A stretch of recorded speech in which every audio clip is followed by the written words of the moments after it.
Cool, man. Yep. Well, thanks for hopping on, dude. I appreciate it. Yeah, absolutely. I know Absolutely. you and I chit chat all the time, so this is a little different, like forum, right? Like to have it a little more. I don't know what you should call it, like official or whatever, but still, I think it'll be fun. Yes, absolutely. Yeah, I look So, forward to it. all right, cool, man. So to start this off, again, I think just to kind of get a little bit of context, I'm assuming you are at home here in the States and you're not in Panama. Is that true? That is correct. I am in Chandler, Arizona. Finally. When is the next time you head to Panama? As of now, 2 weeks. So you're going there in 2 weeks. Yes. Cool. Yep. All right. So I'm gonna this is gonna be the kickoff. Why Panama? What's going on in Panama? Explain to me why you're going to Panama in 2 weeks. Yeah. So about a year and a half ago, I made the transition out of the business that I was in, doing custom clothing for professional athletes, transitioning kind of back into kind of the world that I'm really familiar with, which is just helping athletes from a performance standpoint, helping them just with their bodies. So I'm with a company called Origins Stem Cell Center. We're based in Panama City, Panama.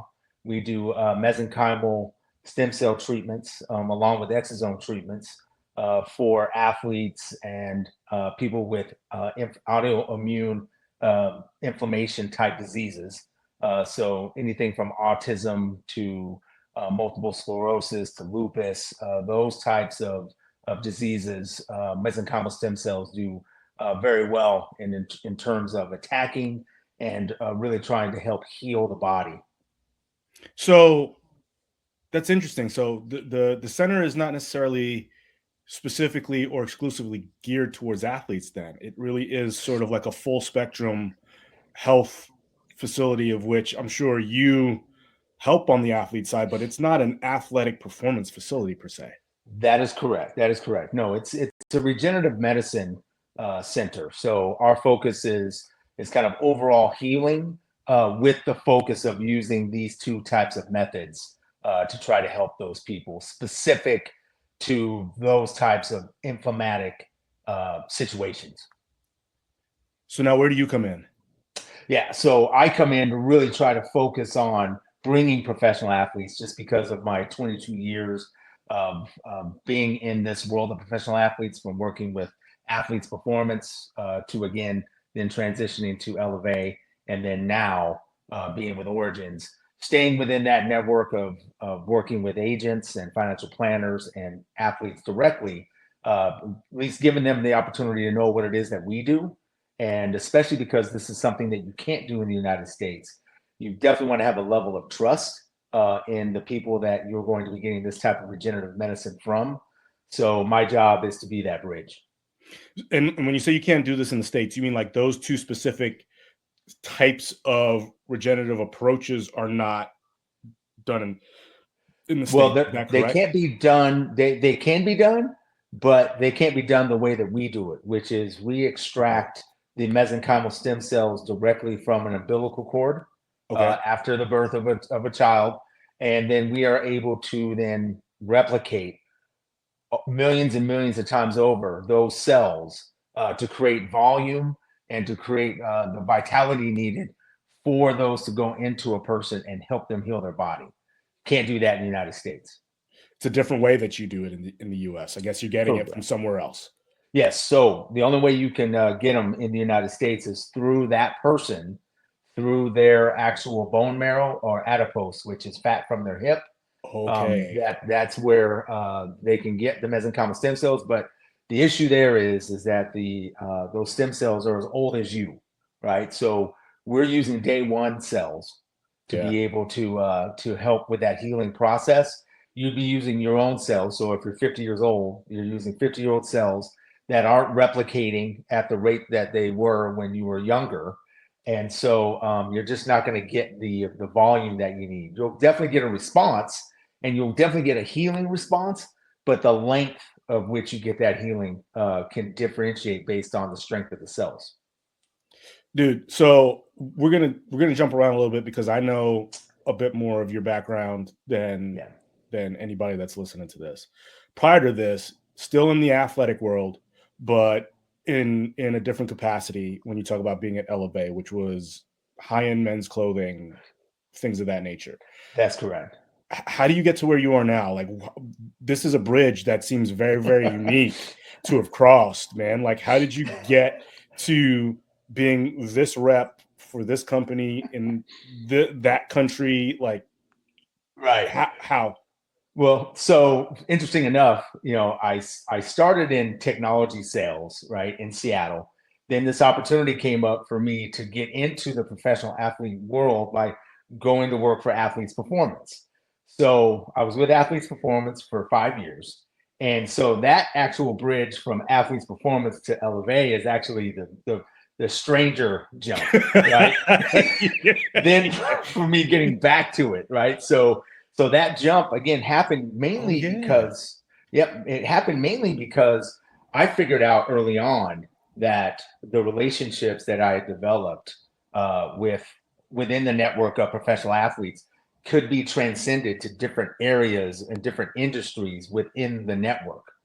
So as long as you're saying what you're saying is right, and you're doing right by people, and you are living by your word, it doesn't matter what you're selling. Mm-hmm. They're going to at least give you a chance. So me transitioning over to custom clothing, even though I had been selling, high performance training for 5 years, it wasn't a bridge too far. Mainly because I really liked clothing, and it was an interesting jump for me, and something that I at least wanted to try and do. And I did it for 15 years, but now I'm back to where I really feel like I want to kind of finish my career, which is really helping athletes and people just in general with this regenerative medicine that you cannot get in the United States at this point. All right, so I want to start to create like a bit of a trail here. You were in technology sales in Seattle.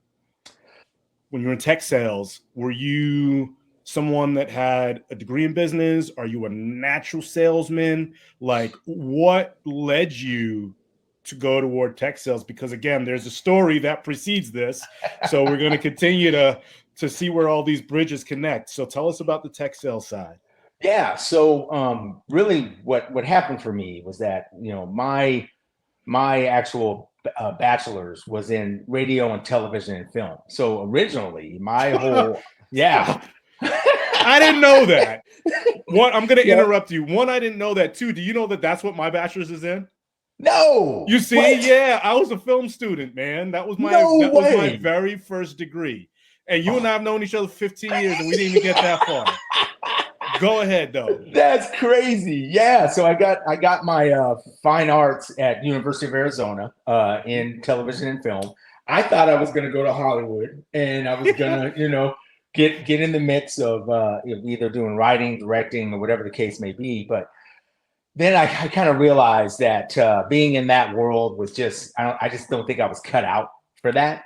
So as I continued as an athlete, right? So, I was a 4-time NCAA All-American, Pac-10 champion, NCAA runner-up in track and field. And so as I was still continuing to kind of focus on that part of my career, I started to kind of look at sales and marketing, because I was trying to get sponsorships. So as I was trying to get sponsorships, I was trying to figure out what value I could bring to be able to get the money that I needed. And I really started to just feel like this was the natural place for me, was to be a marketing and a salesperson, where if I can help someone find solutions to whatever it is that their problems were, that's something that really motivated me. So I started to kind of go down that path as I finished up my athletic career.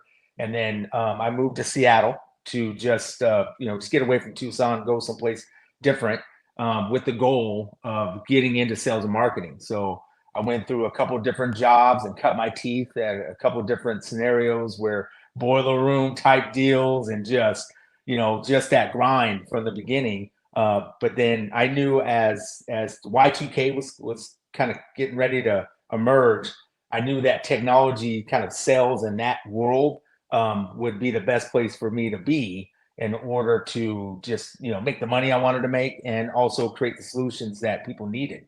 So I got into that, and I ended up, before I went to Athletes Performance, crazy enough, I was working for Paul Allen, who's the owner of the Seahawks at the time.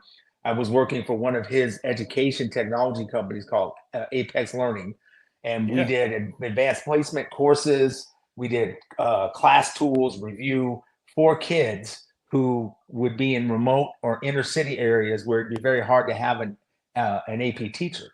So I did that for about 2 years, and then this opportunity with Athletes Performance came up, and so me and my wife just decided to move down to Phoenix, and I hopped into a totally different new kind of world of selling because I had no idea. Even though I had been a professional athlete, I didn't really know how to sell professional athletes, and I had to start from scratch doing that. But I knew that it would be something that I would be good at because training. I was one of those guys that trained very hard, understood the benefits of training.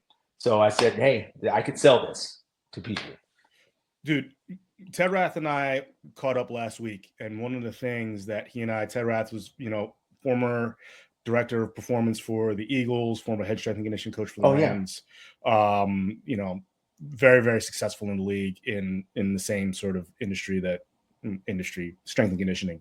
And one of the things that we had spoken about was preparedness in the sense of I've gone to school, I've gotten a degree for this, I'm prepared to do this, versus identifying what it is I want to do and then just throwing myself into it and not allowing the voice in my head that I'm not qualified or I don't have the schooling to keep me from taking the chance. Throwing yourself into tech sales, was it just, man, I know this, I'm just going to knock on every door, I'm going to get in? What was it that led you to be like, no, I'm pushing for this? Yeah. So when I originally went up to Seattle, I was actually doing sports advertising sales. But again, it was a boiler room type situation. So as I was going through that, I started to kind of think about like, okay, if I'm really going to do sales and marketing, what industries are out there, especially in being in Seattle? I was like, what industries are open and plentiful for this type of a situation to be in sales and marketing? And I just realized it was tech, and especially again with Y2K coming up, there was just a lot of opportunities. So I just said, I'm doing this, and just decided to just blindly kind of go into it. And I'm so thankful that I took that type of approach in my life, that I wasn't scared. I didn't think too much about why I shouldn't do something. I just decided to just do it and figure it out day to day. So that's helped me. And that same thinking brought you to Phoenix, because like you said, here comes this opportunity. One, how was the opportunity presented? Did somebody approach you? Did you see it available? Tell us what takes you from Seattle. Yes. I think people know about Phoenix now, but and I know that you went to U of A, but 20 years ago, coming to Phoenix wasn't like the thing to do. So what made you go, yeah, we're going to go to Tempe? Well, so it goes even further back, right? So so when I was at the University of Arizona, going into my last year, I was introduced to Daryl Leto. Yeah, so Daryl Leto, who was one of the cornerstones of Athletes Performance at that time, he was an assistant strength coach at the University of Arizona. We got to talking, and he was interested in coaching me, and together we were going to try and see if I could make the Olympics in 1996. What event? Okay. We haven't touched that yet. Yeah, sorry. So yeah, it's in the long jump. So I was one of the best long jumpers coming out of high school in 1987, and so I just continued to develop. But it really came to a head when I got with Daryl. So Daryl and I worked together. I made the Olympic trials finals. Unfortunately, I had an injury that precluded me from making the team. And eventually I succumbed to the injury so much that I couldn't compete anymore. So that's when I made the move to Seattle to just kind of start from scratch. While I was in Seattle, I stayed in touch with Daryl. And Daryl had moved on from the University of Arizona to a place called IPI, which used to be the old Bolletary Institute down in Bradenton, Florida, with Mark Verstegen. Yeah. So now here's what's crazy. Before Mark Verstegen started IPI, he was the head strength coach at Georgia Tech, which is in Atlanta. Yep. So when I was out in Atlanta for the Olympic trials, Daryl introduced me to Mark because they had met at a Perform Better like symposium, Yeah. right? So I met Mark with his crew cut and everything in 1996 while he was the coach there. Damn! Yep. And then I stayed in touch with Daryl. So Daryl's like, oh man, Mark is creating this innovative training facility that he's gonna branch out and put in Arizona. And so I'm going with him to Arizona. And so I actually went out there on a business trip with Apex Learning, went over to the facility and was just completely blown away by what I saw. And at that time, they needed someone to do sales and marketing, to handle the agents, to handle negotiations with them in terms of getting the players to come train for the combine, off-season training, all of that. And it seemed very intriguing to me. And so I was kind of at the end of what I wanted to do from a technology standpoint anyway, sales and marketing up in Seattle. My wife didn't want to stay up in Seattle anymore because she had grown up in that area and all the rain and everything. And actually, it was one of the worst rainy seasons that we had right before we decided to come down here. So we made the move. We made the move and again started from scratch and clawed my way up and figured out the system and figured out how to approach these athletes. Again, partly from my own experience, but also understanding from a business perspective, from a sales and marketing perspective, tapping into those solutions for them. So let me ask you this. In my understanding of your role, you developed relationships with agents, got some high profile players to come in and train at this facility. And so let's say that you are approached by Daryl, approached by Mark, we're building this thing and you're building it, which means that it isn't what it is now where the agencies know Exos and Athletes Performance. You've got this, I guess they call it like, you've got all of this credibility that is already established so that the conversations are a little bit easier. You've got the social proof now is what I'm saying. Back then you don't. Correct. How are you building relationships with these agents? Are you cold calling? How are you network? How do you start in a scenario like that with this vision to connect with these people? So when I got to Athletes Performance, we had a couple of groups of kids that had come in for the combine, but it had not been very prolific up to that point. The biggest selling point at that time was the facility itself. There was nothing like it in the United States at that time. There wasn't this understanding of integrated performance where you put nutrition, rehab, therapy, sleep, all of the different components were not in one place. So that's what I really tried to focus on, was the differentiation of what we could do compared to the other kind of training facilities that were out there at the time. Also, though, Mark had already established a very strong relationship with Nomar Garciaparra at the time, and he was just performing at a very high level. So there was a lot of baseball players that were interested in coming in and training. So we were able to develop a good NFL program, a good combine program, a good baseball program to really try to kind of keep things going. The biggest issue is that the seasons of these different sports. So half the year, which would be pretty much going into the summer and fall, was where things would start to get a little dry, right? So at that time, we were looking for just other opportunities for us to continue to drive revenue. One area that popped up about 2 years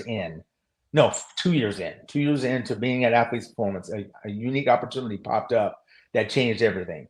A gentleman by the name of Glenn Mercer, who at the time was in charge of what is called the boatswicks for the Navy, which the boatswicks are the drivers of the boats when the SEALs are going out into the rough seas. They are the ones that have to handle the boats, and they were getting really beat up. And he saw a video on the NFL Network of our combine program and thought to himself, what they do out there might correlate with what we're trying to do. Yeah. So I took calls from different random people all the time, and I had to really try to like flush out what what was real and what wasn't. And so, with that being said, like this particular one took hold, and so from there, it sprouted into a very massive contract that was developed between Athletes Performance and the military after I left. But I was at the I'm the one that kind of started it and really talked Mark into looking at this as a vertical for the company. Yeah, and it's huge now, right? It's huge not just for Exos and Athletes Performance, but it's been recognized across a number of different domains that there's a lot of utility in preparing, our warriors the way that we prepare athletes, and not just like strength and conditioning, but really the other elements that you spoke to: sleep, nutrition, hydration. Like providing them with these things is supremely important. So I mean, yeah, enough can't be said about taking that risk, because you're right, at the time it was not something that I think anybody really considered to be a viable revenue stream for performance, right? So I mean, to have the foresight, and not only foresight, but to not reject it was huge by you. Yeah, just in my gut, something told me that this is something that could make sense. And it started small, started with Glenn, and then it moved over to Harold Hill, who was on the Army side of things. And ultimately, Harold ended up taking over my position with it once I left. And he's the one that took it over the finish line to get to a pretty sizable contract where Athletes Performance was stationing strength and conditioning coaches within some of these different Army bases to help provide that foundational structure of training, as well as that bridge between rehab to actual performance. So one of the things that I definitely want to do, and I know it's one of the questions, like I sent you like 3 or 4 questions that were going to be like canned questions, right? And then the conversation is just kind of going where it's going. One of the things that I don't want to bake into this is my bias. That's one thing I don't want to do. However, I think I'm hearing a couple of things which are related to, I don't know if I want to say risk is the word, but just taking the shot, even though maybe the evidence isn't there yet, right? Yeah. I'm going to go to Seattle. I feel like this tech thing is going to take off. I'm going to follow my gut and try and convince Mark on, like this SWIC thing. I'm going to try and do this. If you did that with everything, do you do that with everything, and then you just count your loss and realize that there are going to be some losses, but you figure, you know what, the volume is going to be great to where the wins will pan out? Or is there a system or a pressure testing where it's like, no, this is not worth the energy, but this is? Which one is it for you, P? Is it a calculated risk, or volume will work out in the end, so it will land? What would you, so I know this is not the question, would be, what advice would you give your younger self? Is it take more risks, or no, here's how you take calculated risks? What would it be? I say, yeah, for me, calculated risk. Okay. I'm definitely not one of those people who kind of just every day fly by the seat of my pants and just kind of do whatever. It's very calculated, but I am a risk taker. Right. I just really have to vet it out. So, for instance, when I decided to transition from, say, Athletes Performance to Elevate, it literally took me almost a year to do it, because I really needed to find out if I did transition, even though I'm in the same network, I'm selling something completely different than what I had been, and it's completely out of the realm completely. Could I get those people to at least listen to what it was that I was doing? Mm-hmm. So I had to go to a couple of agents who were good friends of mine. I asked them about it. I asked them what they thought. I asked them what they thought about the company at the time. And it was just a situation where Elevate, like Athletes Performance, had their own brand. They had their own status. So it was not like I was going somewhere to a company that had absolutely nothing and trying to just do it all from scratch. Hmm. I was lucky enough to be approached by a company that had already established themselves, and they just needed again to make that jump Right. to the next level. So for me, it's all about calculated risk. I'm not trying to just do stuff to see what sticks. And now, what are some of the things that you're using as part of your calculation? Is it, I'm assuming it's not just money. Is it, what are some of the things where you're like, all right, for this to work out, I need X, Y, and Z at least to be there? Uh, are there a couple of things that fit in there?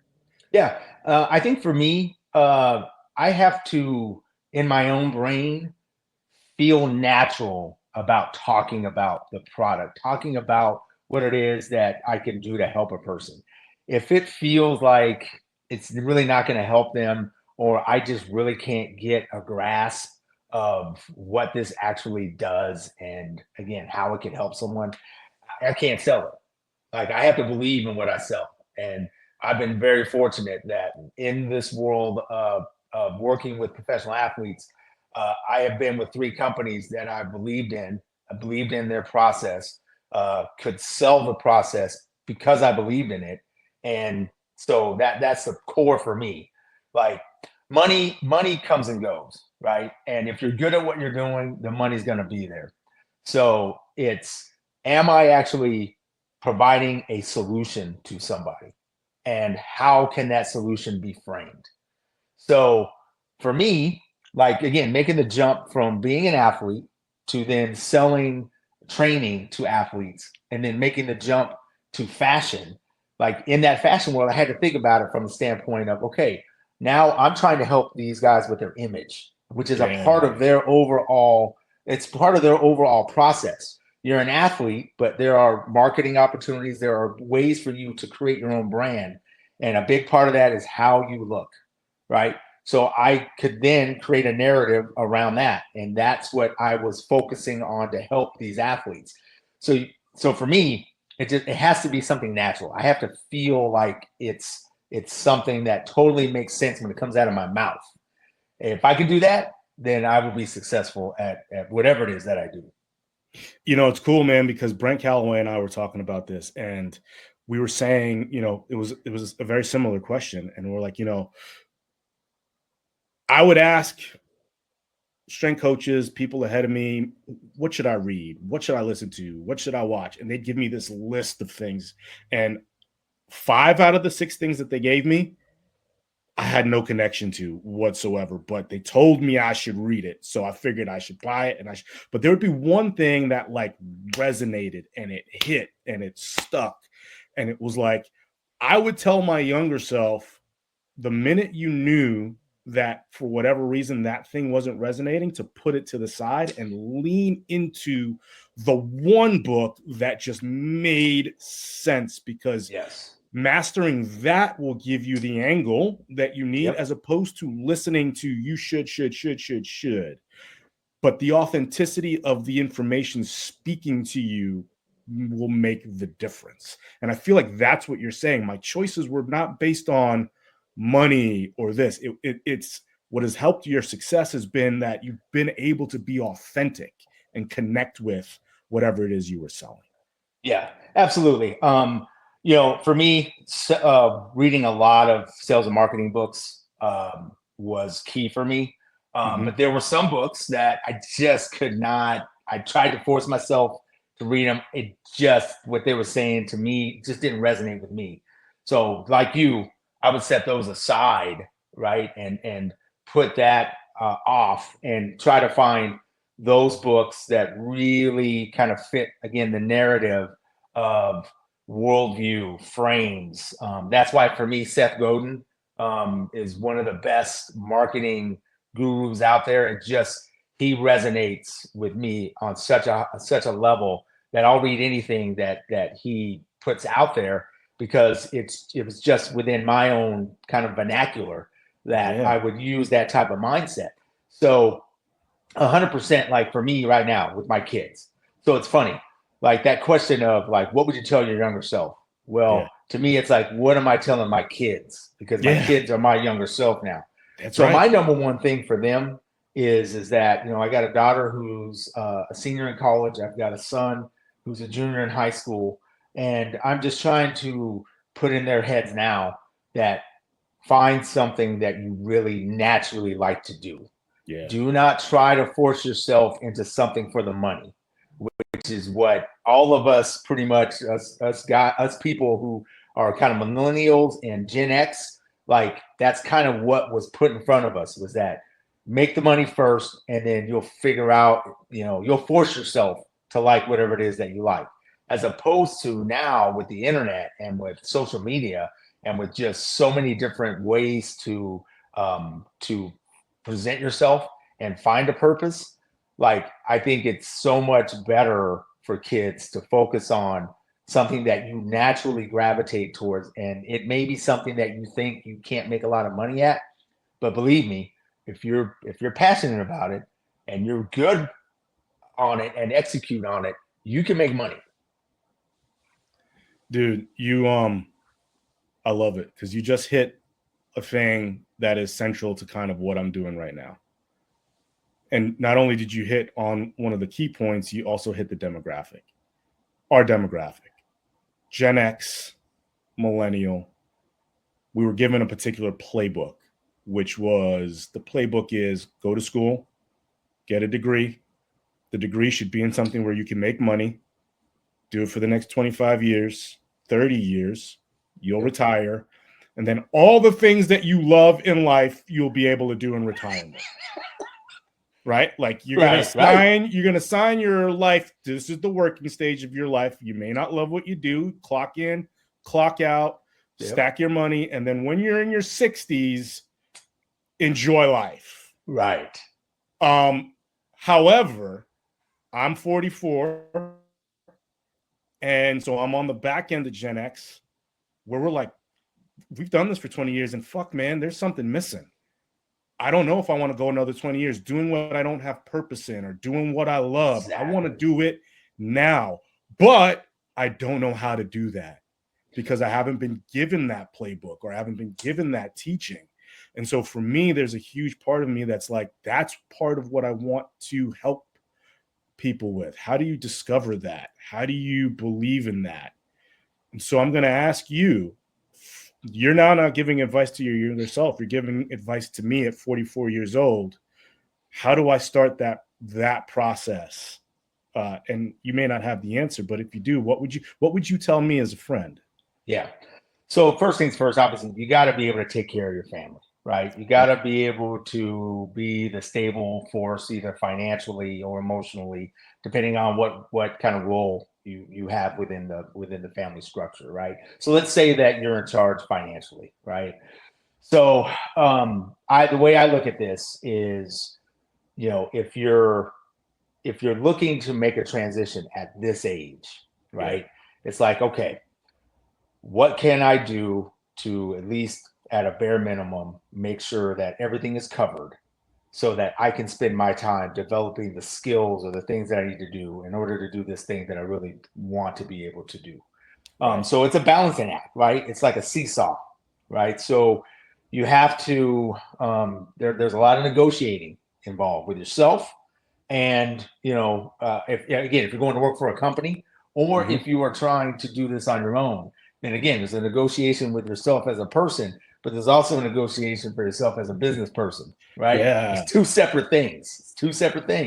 So, you know, explain that for me a little bit more. Yeah. So there's yourself, right? It's like, okay, what do I need as a person in order to sustain things and not take so much of a risk that I end up financially hurting my family, right? As I try to make this transition. So can I keep the bills being paid for, right? And what does that look like?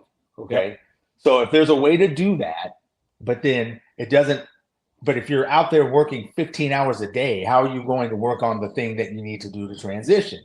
Right. So there's a negotiation there, but also, again, if you're trying to go into business for yourself, right now you got to look at, okay, well, you know, if I'm the owner and I'm getting ready to hire me, okay, well, how long is it going to take for you to make money for me so that I can stay in business? There you go. It's the same thing. Like, I mean, you have to have that kind of a discussion with yourself, because again, if you're making a series of calculated risks where you're not able to generate the revenue that you need, again, at some point something's going to break, right? So the hardest part is realizing that you don't want to, whatever it is that you've been doing, that you don't want to do that anymore, right? Now, if you can, this is why I think calculated risk is better, right? It's like, you might start with something that flew off the wall, right? And it's like, oh, you know what? I'd never thought about doing this. Okay. But instead of just jumping all into it, you've got to really take the time to understand the market, understand the niche, understand, do you actually have a narrative that's going to convince people to buy from you? Because you're selling, no matter what, I don't care who you are, you're selling something. Right. It may be a product, or you're even selling yourself. Even if you're in a non-traditional selling position, you're always selling yourself, right? So the question then is do you believe yourself? Do you believe in yourself, and do you believe what it is that you're saying?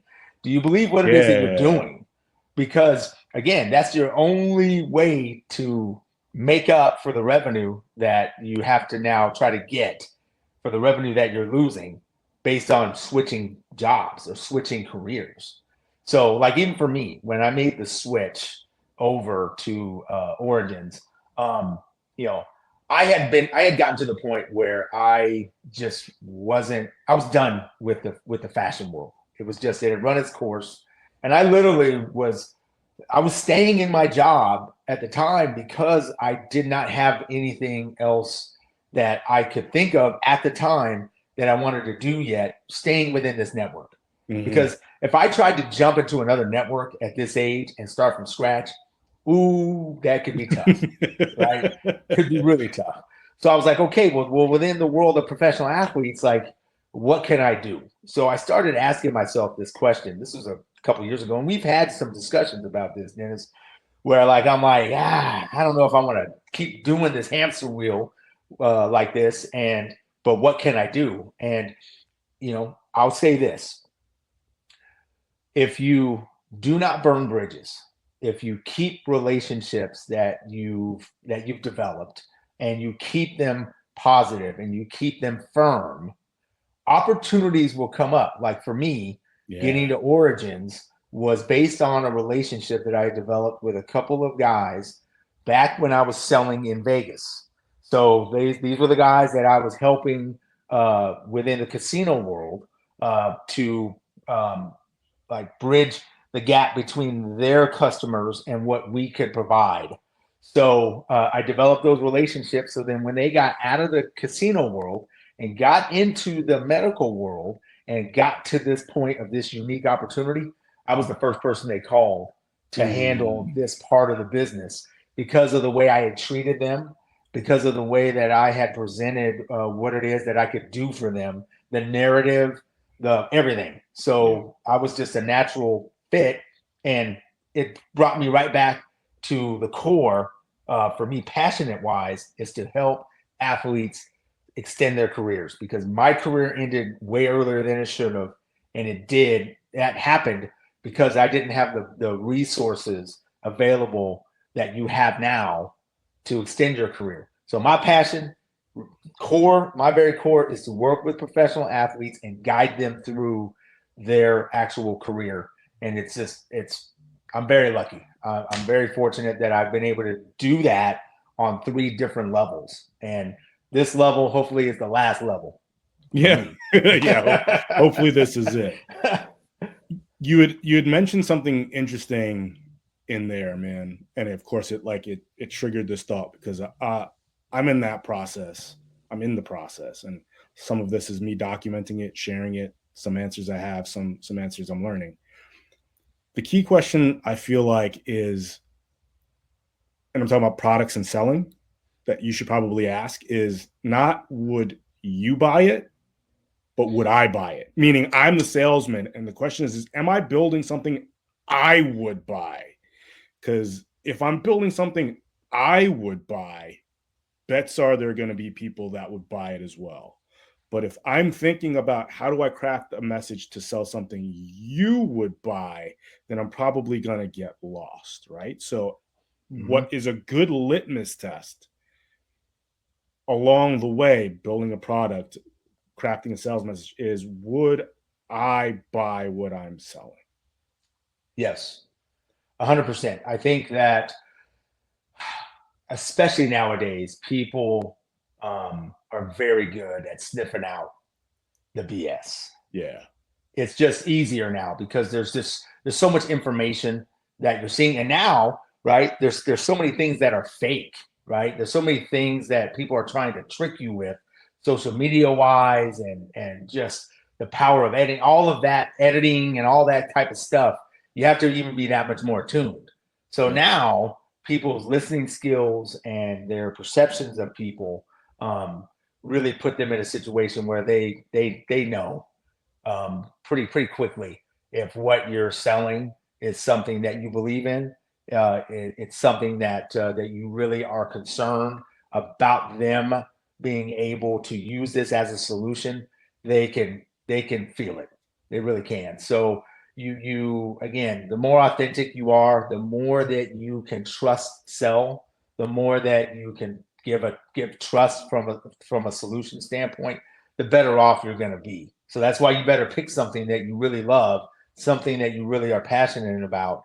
And even if it's just like the product is just the mechanism in which to help the person. So if your goal is to really provide solutions for people, the product is just the mechanism.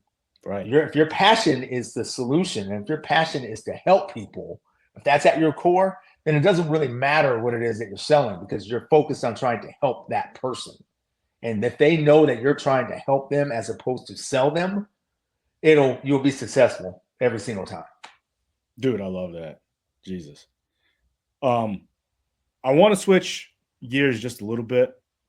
And again, I teed you up a little bit on this, but Yeah. and here's where I may have never said this to you before.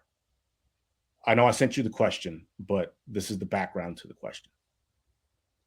One of the things that I am generally critical of myself for, and it's something that I want to improve about myself, is the capacity when I'm either in a room with a number of people or if I'm in a room with one person, in being able to make that person feel like they have my undivided attention. Like the rest of the world is gone. Like there are no interruptions. I'm not looking at my phone. I'm not looking at my watch. You are in this moment the most important person in the room. You possess that quality from day one that I've met you, and it's something that I've admired in you that not many people do. You do it on a level that is special, Percy. You are someone that has a lot going on. There are a number of people that you have in your care that are clawing for your time, and you have this way of in the moment making, at least you've made me feel that way, where you're not waiting on the phone call. There is no interruption. You have this way of making people feel like you have their undivided attention, and it is a very special trait to have. Do you have systems in place where your life is organized so you feel the freedom to do that? Like, what are you doing? Because you're a husband, you're a father, you're a businessman, you're an athlete, you're incredibly involved. There are a lot of things that are going on in your life that I think most people will feel overwhelmed, but you just walk between the raindrops. Is that just because it's a skill set that you've developed over time, or is there something that you are intentional about? Very, very, very good question, and I appreciate the compliment. And I'll be the first one to say that there have definitely been times where I have not been very good at that. I'm gonna be honest. There's some things that I have learned over time.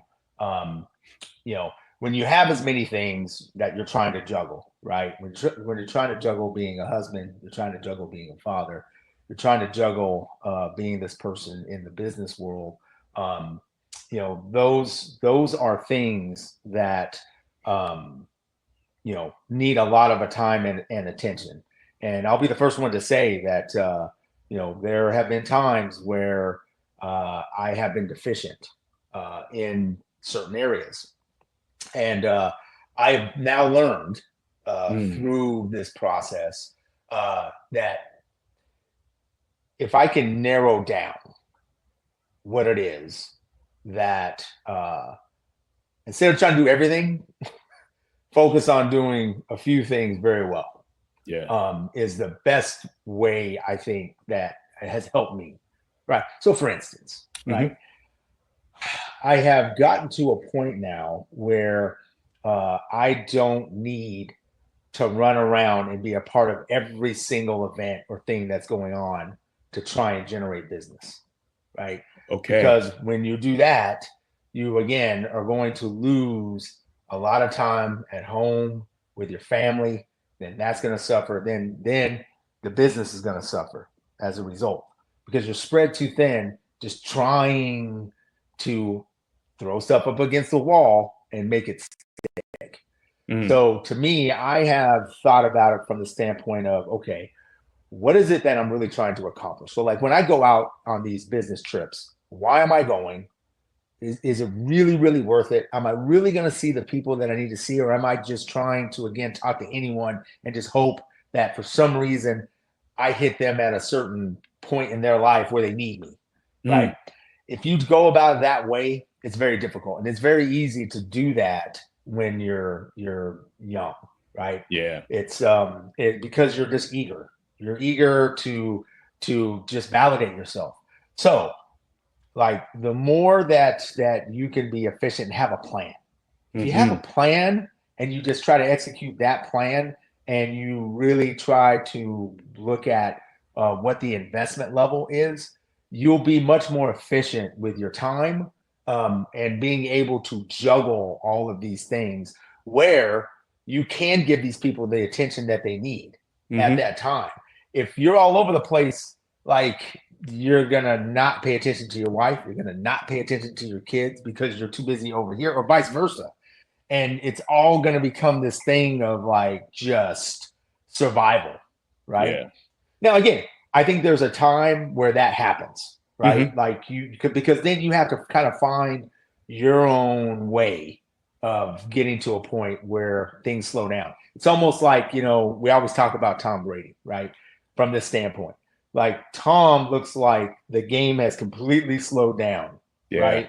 And he knows where his guys are going to be.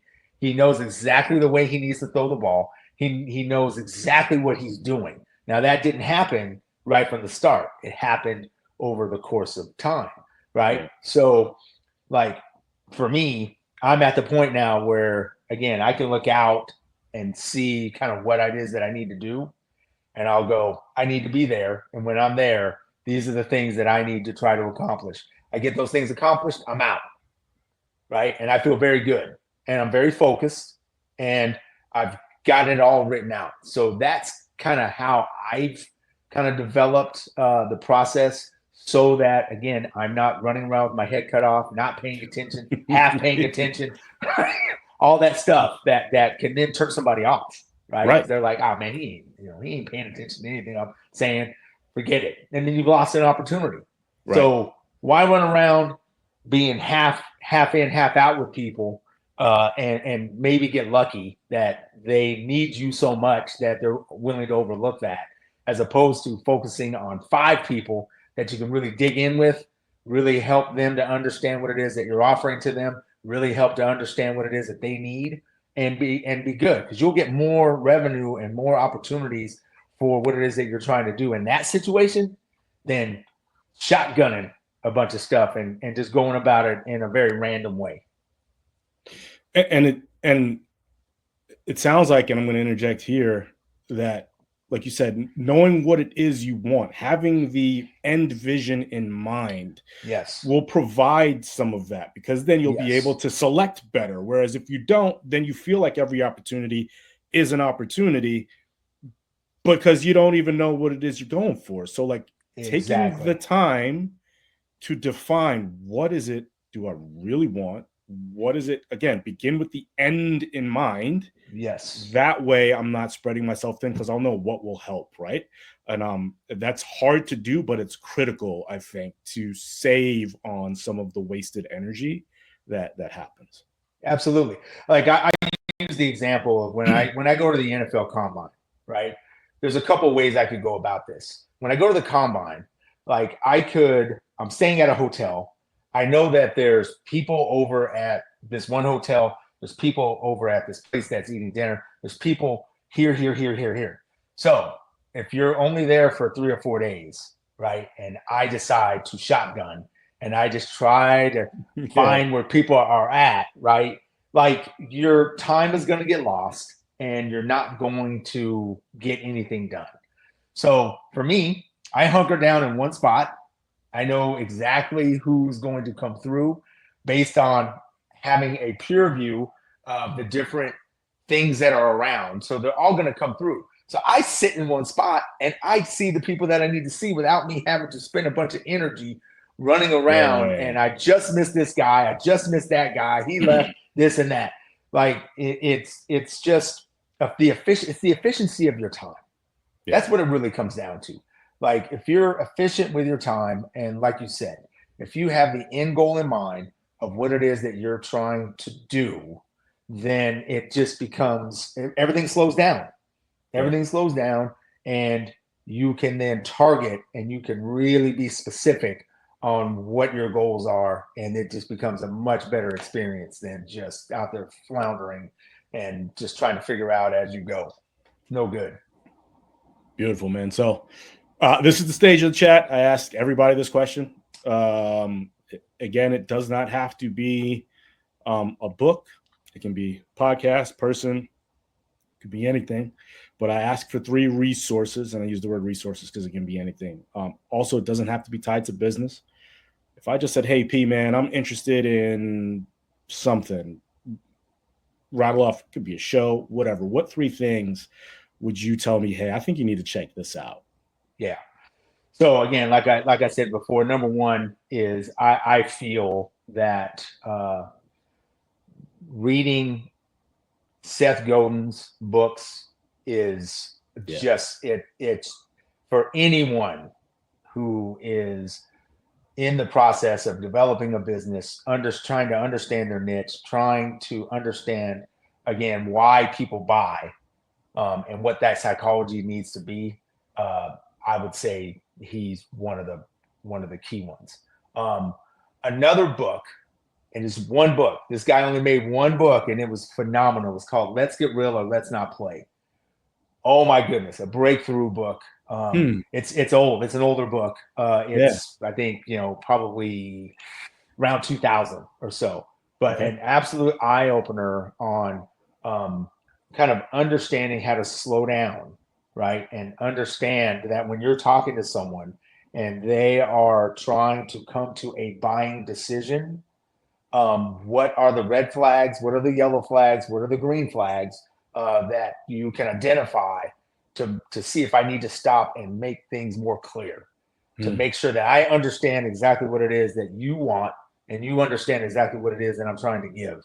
Unbelievable book. Awesome. Another, it's funny. I've really gotten into, and it's funny because they're just short little clips, but I've really gotten into the stuff that Nick Saban and Mike Tomlin, both of those two guys to me, especially because my son's playing football, right? And he's really trying to do things at a high level. The core of what it is that they want out of their guys, and to help them understand what it takes to play at a high level or to do anything at a high level. Like, even though it's related to football, like if you just take what they're saying, like it's gold. Like I just love everything that I can pick up from those two guys specifically. There's Yeah. just something about them that that really motivates me to try to push myself, try to help my son, try to help my daughter, to just be the best that they can be. And so those would be my three. My man, you're an amazing friend, incredible Same to you. at what you do. I deeply enjoy every time you and I get to connect, and I'm glad that we got a chance to do this, man. So thank you for your time, and yeah, we'll keep chatting. Well, and let me just say one thing here. I don't have a lot of close friends. I really don't. There's certain people like you to me, like I got to be able to provide value to a person, and they have to be able to provide value back to me in order for there to be a friendship. And I have really valued our relationship, and I've really valued watching you grow, seeing you come in as a young man into the world of kind of that professional world of performance, like you did, and just the way that you attacked it, the way that you tried to really embrace and understand the nuances that it takes to understand the differences of being a really, really good coach and really being cerebral. It's been amazing to watch your journey, and I've really enjoyed watching you as a father, watching you as a husband, and navigating those things in life that are difficult to deal with, because the life is hard, right? And I've really appreciated our opportunities to stay in communication, and to be able to talk about these things and to grow as men, right? And to grow and understand what our responsibilities are. And I'm really excited about what you're doing now. And I've always in the back of my head have hoped that you would get back to this. And I like really where you're at right now. I really believe that you are a natural coach. I think that you're a natural leader. And I think that you have a lot to give on a lot of different levels for people. So it's awesome that you're taking the time to help people understand what they can do for themselves, that they can be better. So it's really awesome to see what you're doing. Thank you for that, man. I appreciate it. I'm excited too, and I'm glad that it's given me the opportunity to do stuff like this. So it's a win-win for everybody. Yes, it is. Yes, it is. So thank you. I appreciate it. Thank you, my man.